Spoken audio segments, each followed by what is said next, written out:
রাজধানীর ফকিরাপুলে একটি বাসায় গ্যাস লিকেজ থেকে বিস্ফোরণে একই পরিবারের ৩ জন দগ্ধ হয়েছেন। তাদের জাতীয় বার্ন ও প্লাস্টিক সার্জারি ইনস্টিটিউটে ভর্তি করা হয়েছে। এই মুহূর্তে সেখানে আছেন সহকর্মী হায়দার আলী। সরাসরি যাচ্ছি সেখানে। হায়দার, রাজধানীর ফকিরাপুলের গরম পানি গলির একটি বাসার বেলা 11:15 থেকে একটি বিস্ফোরণের ঘটনা ঘটে। সেই ঘটনায় সেই বাড়িতে থাকা 2 নারী এবং এক যুবক দগ্ধ হয়েছেন।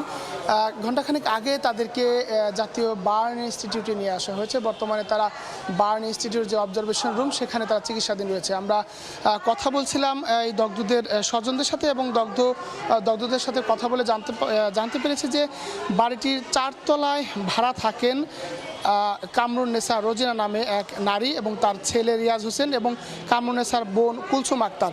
মূলত তারা দুজন সে বাসায় রান্না করে এবং আশপাশে মেসে এবং কিছু কারখানায় তারা খাবার সরবরাহ করে।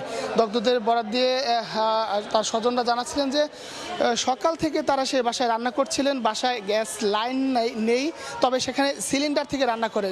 পুরাতন সিলিন্ডারে গ্যাস শেষ হয়ে যাওয়ায় সকালেই তারা নতুন একটি সিলিন্ডার সংযোগ দেয়। তবে সেই সংযোগ দেওয়ার কিছুক্ষণ পরে সেখান থেকে গ্যাস লিক হতে থাকে। সেই শব্দ শুনে এই কুলসুম আক্তার তিনি সেই রান্নাঘরে গিয়ে কিছুক্ষণ চেষ্টা করেন গ্যাস লিকেজ সেটি বন্ধ করার জন্য। তবে এক মুহূর্তে তিনি বুঝে উঠতে না পেরে গ্যাস লাইন যখন লিক হচ্ছিল সেটি বন্ধ করতে না পেরে এক পর্যায়ে গ্যাসের চুলাটি অন করে দেয় এবং সেই সঙ্গে সঙ্গে বাসায় বিকট শব্দে একটি বিস্ফোরণ হয়। বিস্ফোরণে 3 জন শরীরেই ঝলসে যায়। মূলত 3 জনেরই মুখমণ্ডল, হাত পা ঝলসে গেছে। তাদের কার কত শতাংশ পড়ে গেছে সেটি এখন পর্যন্ত জানা যায়নি।